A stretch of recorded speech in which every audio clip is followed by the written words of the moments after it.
gangsta.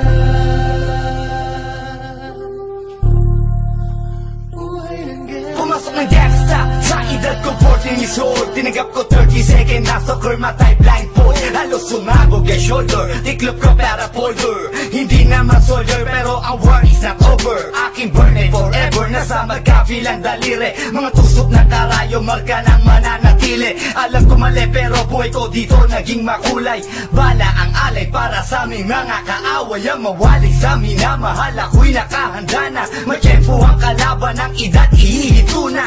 Pero teka muna, ito ba'y katotohanan? Mabigat na katanungan, ano ba pinaglalaban? Na dahil ba sagang ang buhay mo'y sa sakripisyo? Kahit alam mo nga hantong ang kulungan ng nicho. Ang peligro at bata sa buhay namin ay likas. Bawat luwang papasak, bala ang katumbas. Gusto mo ba na sumama sa mundo na magama, na may harang lungkot at saya at may kababala ang pagtubo sa sala ng iba ang kaligtasan sa isa't isa inasa.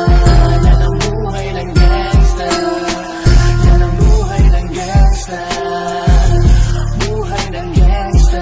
Wala nang takot dahil ultimo ka ba ay limot. Manhid na sa mga bantang ilang ulit bumuntot. Ganto ang buhay na pinili ko't aking pinamulatan. Burado na sa isip ko na may kinabukas. Nasanay na sa sistema ang tema ng aking buhay. Kampo namin kalsada at tila gera. Bawat awan naglisto na musika. Bawat putok na mamagitan sa pagitan ng alitan na walang pinaglalaban. Paligsahan na wala ni palakpakang masigabo. Binunoy 7 taon bago mahirang at mamuno. Na mag-OG sa tondo at veterano ng Brown. Mula nung 1999 ngayon ay talk of the town. Nagsimula ko bilang homeboy na di mapapagsak.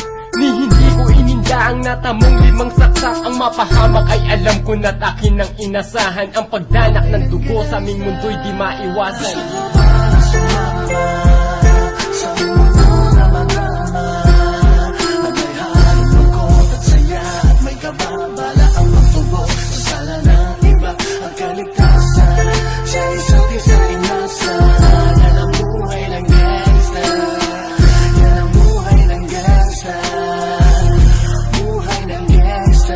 Mula nung 1998, buhay ko dito na ginugol. 12 anyos ang laro sa mga lesbo magpahabol. Naging kakaiba ang pananaw sa kaidaran. Pinangarap na lahat ng gang ay mapang-ibabawan. Habang di na alintana ang mga tao'y lumipas. Tuman lang walang tinapos, tila nagsayang ng oras. May mga tropang nangulungan at ibang di na lumutang. May mga nagbuwis ng buhay at naging bayad utang. Ngunit tinuloy ko pa rin ang laban hanggang makilala ang pangalang OG Sacred para mayor ng Manila. Hinawakan ng Corcuera, permanente tubo. Tunay na ninong ng Velasquez at Rojas sa tundo. Na ipagsabayan sa mga hamon, humantong man sa patayan. At walang tigil na putukan ng gante pag nalagasan. Ngunit isang katanungan ang naglalaro sa isip ko. Ito ba ang buhay na dapat manahin ng panganay ko? Gusto mo ba na sumama